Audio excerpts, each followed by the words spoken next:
Russ was saying, hey, we're getting ready to look at trying to buy this warehouse. And I thought, okay, you know. I went through that building when I first looked at it.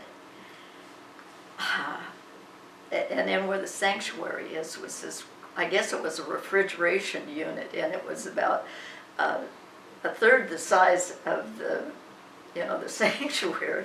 And I thought, how the heck are they going to get that thing out of there? Because it looked so big and heavy. And I really, I'm not a skeptic most of the time, but I looked at that thing and I had my doubts. And I remember the church before, eventually you added kind of a Quonset hut. Sitting out in that cold tent, freezing to death with our coats on, and Russ up there teaching. I don't know how we all made it through that period of time before we actually got into the church.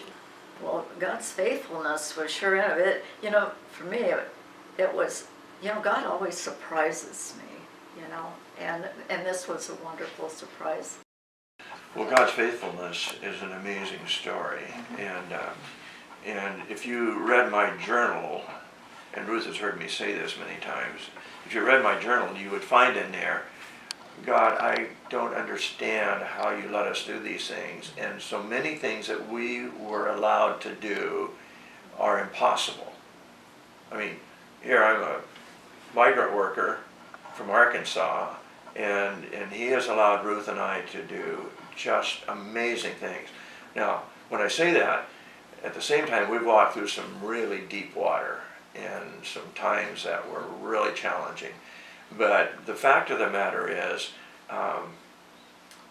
if you want to do something in your life that is fulfilling, that's amazing, all that, then you accept Christ and you get involved. Your congregation, a lot of people give a lot. They give a lot of money. They give a lot of time. We watched what they were doing up there, going in and remodeling some of those areas. And I still see, I walk into that sanctuary and I still see Frank up on those rafters up there pulling down those pipes and barking out orders at everybody. And he loved being down there. He tried to be down there every day.